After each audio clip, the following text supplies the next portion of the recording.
बहुत बार आपने ज़ोन को परफेक्ट मार्क किया होता है, लेकिन वहाँ पर मार्केट उसको रिस्पेक्ट नहीं देती, क्योंकि हर बार आप ज़ोन को जो है वो इस तरह से नहीं है कि सही नहीं मार्क कर पा रहे होते, क्योंकि आपकी अच्छी प्रैक्टिस है। जितने भी पुराने मेंबर्स हैं जो इनगल्फिंग के ऊपर काम कर रहे हैं या ट्रेडर्स हैं, तो यहाँ पर मैं कुछ आपको ऐसी कंडीशंस बताना चाहता हूँ कि अगर आप उस तरह की इनगल्फिंग से अवॉइड करेंगे या जो मैं बताता हूँ उसको आप मार्क करेंगे तो आपकी एक्यूरेसी इंक्रीज़ हो सकती है। सबसे पहले ये चीज़ याद रखें कि मैंने ये चीज़ आपको बताई हुई है कि अगर कोई ऐसी इनगल्फिंग बनती है और फिर वो वेरी नेक्स्ट कैंडल अगर उसको टच करके मार्केट जो है वो अपसाइड पे चली जाती है, तो याद रखें कि वो वाली इनगल्फिंग जो होती है उसको हम ट्रेड के लिए यूज़ कर सकते हैं। लेकिन कुछ ऐसी इनगल्फिंग्स हैं जिनको हमने यूज़ नहीं करना। उसके अंदर एक इनगल्फिंग ये है कि यहाँ पर एक प्रॉपर इनगल्फिंग बनी है, लेकिन अगर आप आगे देखेंगे जो सेकंड कैंडल बनी है उसने सिर्फ जोन को टेस्ट नहीं किया, उसने क्या किया है कि जोन के इनसाइड यहाँ पर विक लगाई है, यानी कि पूरे जोन के अंदर ऑलमोस्ट, और उसके बाद मार्केट अपसाइड पे गई है। तो याद रखें कि इस तरह का जोन जो है वो रिस्की होता है। अगर वो 50% तक भी या 60% तक भी जोन के इनसाइड विक लगा के अगर विक मार्केट जो है वो ऊपर जाती है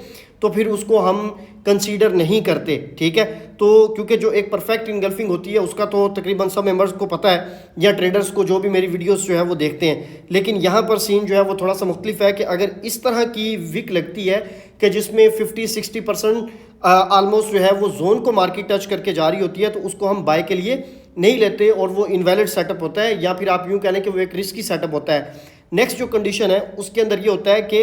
आपकी इनगल्फिंग बाय तो बनी, लेकिन सेकंड कैंडल ने जोन को टच नहीं किया और थर्ड कैंडल जो है वो जोन को इस तरह से टच करके जाती है जिसके अंदर ये चीज़ बताई हुई है कि अगर थोड़ा सा भी टच करके मार्केट चली जाती है तो वो जोन वैलिड होता है। ये चीज़ मैंने आपको बताई है, लेकिन याद रखें कि वो कंडीशन सिर्फ सेकंड कैंडल के लिए, ये वाली कैंडल के लिए। लेकिन अगर थर्ड कैंडल आके इस तरह से टच करके जाएगी जोन को तो वो जोन भी इनवैलिड सेटअप होगा बाय के लिए, या यूं समझ लें कि वो रिस्की सेटअप होगा, क्योंकि उसको हम टेस्टेड कंसीडर करते हैं। तो ये दो इंपॉर्टेंट पॉइंट आपने माइंड के अंदर रखने हैं। तीसरी एक इंपॉर्टेंट चीज़ यहाँ पर मैं बताना चाहता हूँ कि यहाँ पर अगर आप देखेंगे जोन को थर्ड कैंडल सेकंड कैंडल ने ही टच किया है यहाँ पे, और थोड़ा सा टच किया है, कोई इसकी विक इनसाइड नहीं है 50%, और मार्केट अगर यहाँ पे इनगल्फिंग बाय बनाती है फिर इनगल्फिंग सेल बनाती है और इस तरह से करके अपसाइड पे निकल जाती है, तो याद रखें कि ये सेटअप भी इनवैलिड सेटअप ही जो है वो कंसीडर होगा। उसकी रीज़न क्या है, क्योंकि इसके आगे जो कैंडल बनी है वो रेड कलर की कैंडल है, ग्रीन कलर की कैंडल नहीं है। तो ये कंडीशन जो है ना ये वाली, ये सिर्फ और सिर्फ ग्रीन कलर की कैंडल के लिए ही जो है वो यूज़ होगी। लेकिन अगर रेड कलर की कैंडल इस तरह से जोन को टच करके जाती है अप साइड पे, तो उस सेटअप को भी हम मार्क नहीं करेंगे, वो भी रिस्की सेटअप जो है वो कंसीडर होगा। ये चीज़ आपने नेक्स्ट टाइम जो है उस चीज़ का ख्याल रखना है। और फिर एक इनवैलिड सेटअप आप इसको कह लें या आप इसको रिस्की सेटअप के तौर पे जो है वो इसको ले सकते हैं कि जहाँ पर एक इनगल्फिंग बाय तो बनती है, ठीक है, लेकिन जो इनगल्फ करने वाली कैंडल है उसकी विक बहुत ज़्यादा नीचे से आपको जो है वो आती हुई नज़र आती है और मार्केट इस तरह से इनगल्फिंग बाय बनाती है कि जहाँ पे जो रेड कैंडल है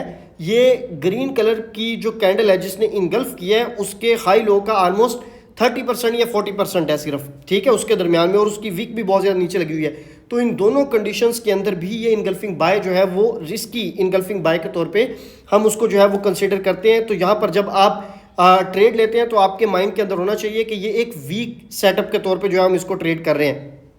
और इस तरह यहाँ पर अगर आप देखेंगे तो ये एक इनगल्फिंग बाय है,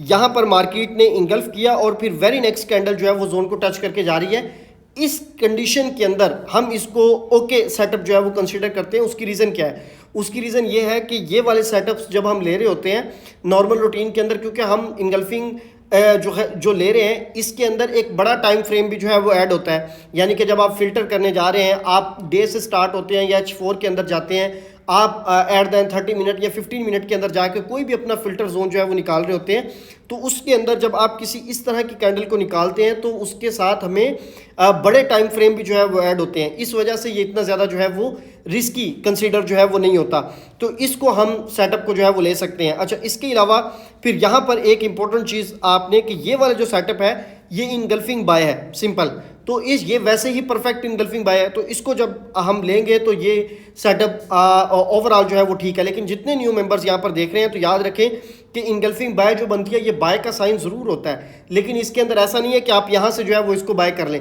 इसके अंदर जो इंपॉर्टेंट चीज़ आपने ज़हन के अंदर रखनी है वो ये है कि मेरी बहुत सारी वीडियोस इसी टिकटॉक अकाउंट के ऊपर मौजूद है, जिस पे मैंने डिफरेंट सेटअप्स बताए हुए हैं जिसकी आप बैक टेस्टिंग कर सकते हैं। और अगर आप ग्रुप के अंदर आना चाहें वैसे तो आप आ सकते हैं, लेकिन अगर आप प्रीमियम में आते हैं जिसकी कोई फीस नहीं है, फ्री ऑफ कॉस्ट है, सिर्फ IB लिंक से जो है वो आप अकाउंट क्रिएट करके उसके अंदर आ सकते हैं। वहाँ पर अगर आप कोई मार्किंग भेजते हैं, कुछ भी चीज़ें करते हैं, तो मैं कोशिश करता हूँ कि प्रीमियम मेंबर्स को फिर मैं रिप्लाई करूँ, लेकिन मेरा ग्रुप जो है वो फ्री है। तो ये ओवरऑल चीज़ें थी आपके साथ शेयर करनी थी, क्योंकि जितने भी प्रीमियम मेंबर्स अगर कोई मुझे सेटअप भेजते हैं या मुझसे पूछ रहे होते हैं तो बेसिक चीज़ों के अंदर